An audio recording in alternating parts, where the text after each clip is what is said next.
Hey guys, I'm making this video to hopefully show you how to reliably set up a B section and actually how to set up a B and a C and a D section on your Octatrack. So if you're like me, you've seen all the videos, you've watched the ways of doing it where you have a through track, you've got stuff coming in, you've got your recorded tracks, and you use a crossfader trick to switch between scenes. One scene only listens to what's coming in and one scene just plays back what's being recorded.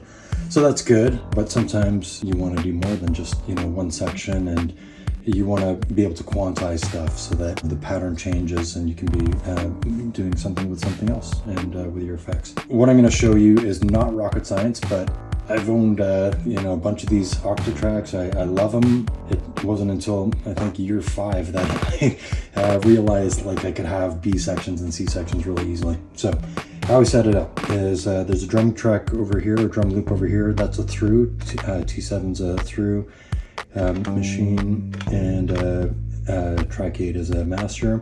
So that's all great.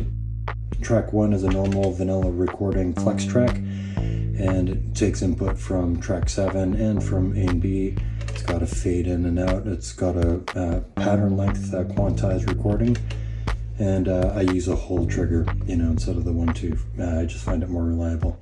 So, and then I like 8-bar loops. So, I set my master to 128, and I set this scale at half.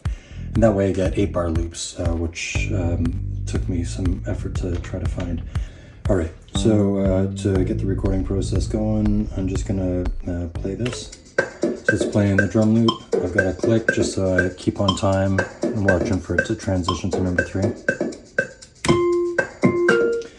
Okay, and then I'm gonna just do this. I'm just gonna hold it as it goes past here. So now, if I want, I could be, doing some effect stuff.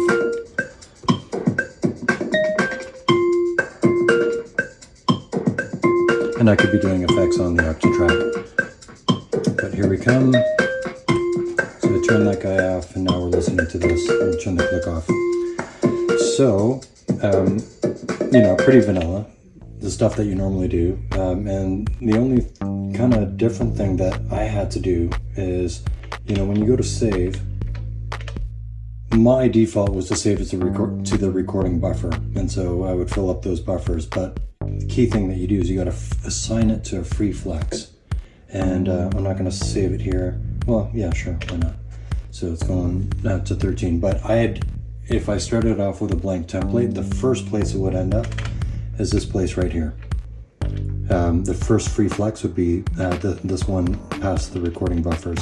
So you can see I've already recorded 4 tracks. I've got these 4. They're all named in a way that I can kind of understand them.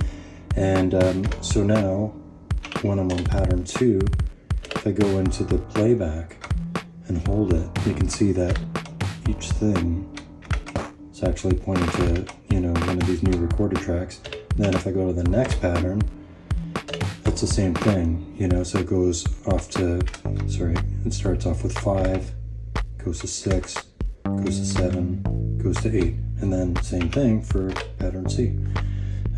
So again, it starts at 9 and just keeps going. So what's cool about this is you can be in pattern 1 recording a whole bunch of stuff, and all you need to do is just remember to save it to a flex track and then have your template set up so your pattern 2, 3, and 4 are referencing those different positions. And so, that's pretty much all there is to it. And what's great about this is you can always go back to pattern 1 and re-record stuff, and then you can change your recording locks, so you can just keep doing this forever. And that way, like I've got A, B, and a C pattern here, but you could just keep using this to do that. So this is what it ends up sounding like after I've done all that recording. I've got a nice simple piano loop here. I'm going to bring in the bass. And then I'm just going to cue up pattern 3, make sure it's going to go to pattern 3, and then it's just going to do that for me. My hands are free to do other things. I'm going to cue it to go back to pattern 2, and I'm going to open up another track. So I can be also getting ready over here for whatever whatever I'm hoping to do.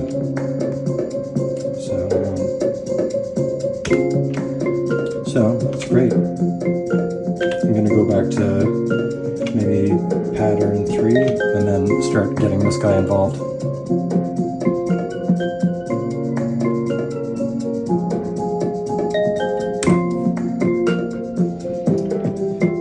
So that's coming through. I've got an effects send going on here, so I could use that to help with my transition. We're going to go into the C section now. I'm going to pull off track 3.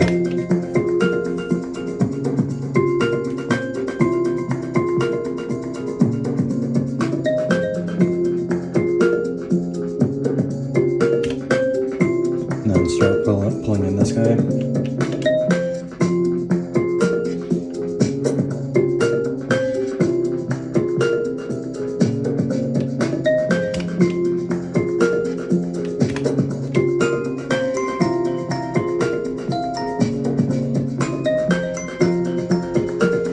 So then I'm going to get ready to go back to pattern 1.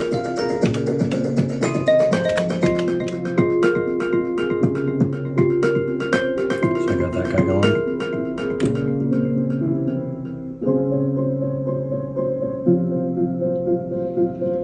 So pretty sweet, right? All sections ready to go. I hope this was helpful. This was a bit of a breakthrough for me, and hope this helps you get to your B and C sections too. All right.